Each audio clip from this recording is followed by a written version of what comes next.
6 o'clock news from the BBC with Peter Sissons and Anna Ford. Good evening. The headlines at 6 o'clock. The new Prime Minister, John Major, moves into 10 Downing Street, reshuffles his cabinet and asks Michael Heseltine to sort out the poll tax. Mr. Major says he wants a society of opportunity and a country at ease with itself. He shakes hands with Mr. Heseltine and makes him Environment Secretary. Chris Patten is the new chairman of the Conservative Party with the task of reinforcing party unity. Taking over as Chancellor is Norman Lamont, previously Mr. Major's number 2 at the Treasury. The new Prime Minister, John Major, loses no time in extensively reshaping the government and inviting his former rival, Michael Heseltine, to join his team. Within hours of moving into number 10 Downing Street, he picks a cabinet whose apparent emphasis is on party unity. As he started work, Mr. Major spoke of his vision of a confident, open society, able to improve the quality of life for all, and with a leading role in a new Europe. Tonight, he's announcing the new lineup to carry that through.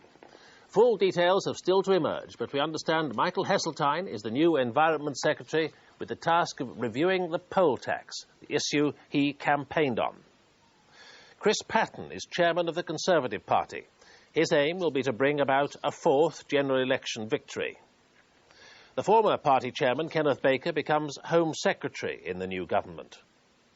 Norman Lamont is the new Chancellor. He has to get the economy in shape for that election. David Mellor becomes Chief Secretary to the Treasury after playing a leading role in Mr. Major's leadership campaign. The government also has a new Chief Whip tonight. He's Richard Ryder, another major supporter. Malcolm Rifkin becomes the Secretary of State for Transport. Ian Lang takes over his old job as Scottish Secretary. David Waddington, who was the Home Secretary, becomes Leader of the Lords. 2 senior politicians are leaving the cabinet. Giving up his job as Transport Secretary is Cecil Parkinson. He resigned this morning, saying events had crystallised his plans, and he moves to the backbenches. And Lord Belstead, who was the Leader of the Lords, is also leaving the cabinet. Our first report on Mr. Major's first hours leading his party and his country is from our political correspondent, John Sopel. John Major left number 11 Downing Street at 10:30 this morning to drive the short distance to Buckingham Palace. After 30 minutes with the Queen and the kissing of hands, he returned to number 10 Downing Street with the seals of office. After 11 and a half years, Britain has a new Prime Minister. Before he'd even arrived back, Mr. Major was already working on his next important task, the reshuffle. Flanked by his wife Norma, the Prime Minister laid out some of the key themes for his new administration. May I say firstly that I'm extremely grateful for the trust that my parliamentary colleagues have put in me and for the tremendous support that we've already had for so many people up and down the country. I hope in the next few years that I will be able to prove that that trust is justified. I'm grateful also for the enormous achievements that I inherit from Margaret Thatcher. I think history will record that she was a towering Prime Minister who left our country in a far better condition than she found it 11 years ago. I hope in the next few years to build on those achievements. I certainly hope in those years to build a society of opportunity.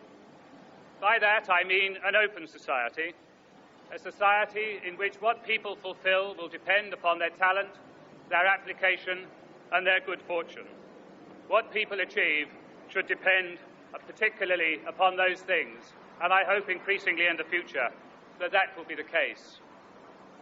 I believe very firmly in the 1990s that we will have a decade of the most remarkable opportunities. We have soon the full opening and flowering of the single market in Europe. We have seen in the last few years the remarkable ending of the Cold War and the bringing together of nations in a fashion that no one would have imagined just a few years ago. We have in front of us the building and development of an entirely new Europe, a building and development in which this country will play a full and leading role. In the past week, we have seen openly and publicly the uniting of the Conservative Party. I would like to express again my thanks to all members of the party and particularly Douglas Hurd and Michael Heseltine, for the enormous contributions they have made during the leadership contest to ensure that the party can remain united for the future. There's no ill feeling at the end of this contest. At the end of this week for the leadership of the Conservative Party, at the end of this week, I believe that there is a smile on the face of the party that will mean we're fully united for the future. I hope in the next few years that we will carry on with much of the work that has been done in the last few years. In particular, I want to see us build a country that is at ease with itself, a country that is confident, and a country that is prepared and willing to make the changes necessary to provide a better quality of life for all our citizens. I don't promise you that it will be easy, and I don't promise you that it will be quick, but I believe it is an immensely worthwhile job to do, because it will be neither easy nor quick. If you will forgive me, I will go into number 10 straight away and make a start right now. Thank you very much indeed. Significantly, one of the first things that the Prime Minister singled out was the need for Britain to play a full part in Europe, the cause of so much recent grief to the Conservative Party.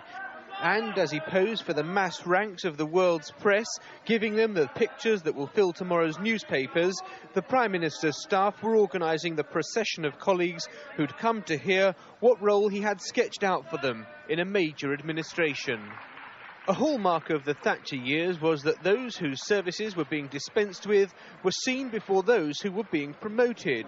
David Waddington's lost the Home Office, but he'll become Lord Waddington and leader of the House of Lords. Then it was the picture that everyone had been waiting to see, the return of Michael Heseltine back into number 10 Downing Street. After 25 minutes with the Prime Minister, Mr Heseltine was escorted to the door, his hand shaken firmly. He'll now go back to an old job as Environment Secretary to wrestle with the poll tax. Next in, Norman Lamont, John Major's campaign manager. He becomes Chancellor, giving what the Prime Minister hopes will be a clear signal to the city that the government's anti-inflationary policy remains the same. David Mellor, also involved in the campaign, becomes Norman Lamont's deputy. As Chief Secretary, a promotion that brings him into the Cabinet for the first time. Moments later, Kenneth Baker arrived to be told that he'd been given David Waddington's job as Home Secretary. The jigsaw was falling into place. Chris Patten was the first in after lunch, and he's been given the job of party chairman and reviving Tory morale in the country after a bruising and divisive month. Malcolm Rifkind finally escapes from Scotland to become Transport Secretary, his place taken by Ian Lang. This hasn't been a tinkering with the machinery of government, it's been a major overhaul. Well, joining us now from Downing Street is our political editor, John Cole. John, the centrepiece of all this is, of course, the Heseltine job. Is this the job that Michael Heseltine wanted? Well, I think the three centrepieces, if I may say so, are the Treasury, the Environment Secretary and the chairmanship of the party. I mean, as you say, Michael Heseltine has been given a job which is the tough job of the government. They've got to get this poll tax right. One assumes that this is a signal from the new Prime Minister that he's prepared for very radical change, because that's what Michael Heseltine has been advocating during the campaign. But most of the detailed work remains to be done on that.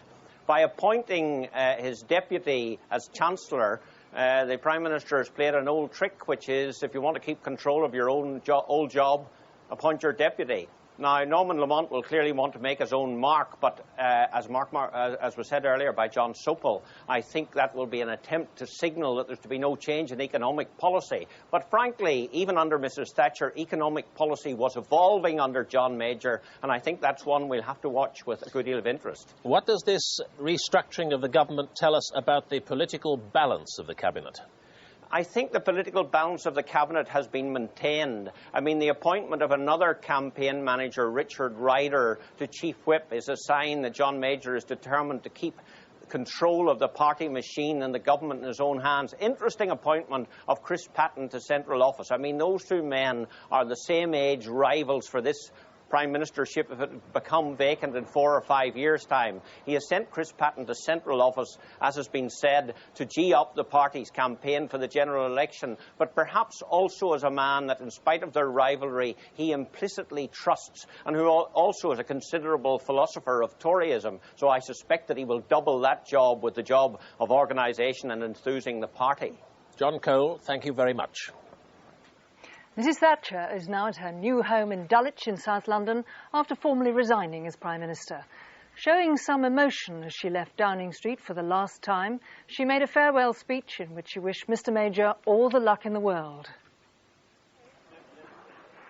Margaret Thatcher left 10 Downing Street for the last time just before 9:30 this morning, saying a final few words before going to tender her resignation to the Queen. Ladies and gentlemen, we're leaving Downing Street for the last time after 11 and a half wonderful years, and we're very happy that we leave the United Kingdom in a very, very much better state than when we came here 11 and a half years ago.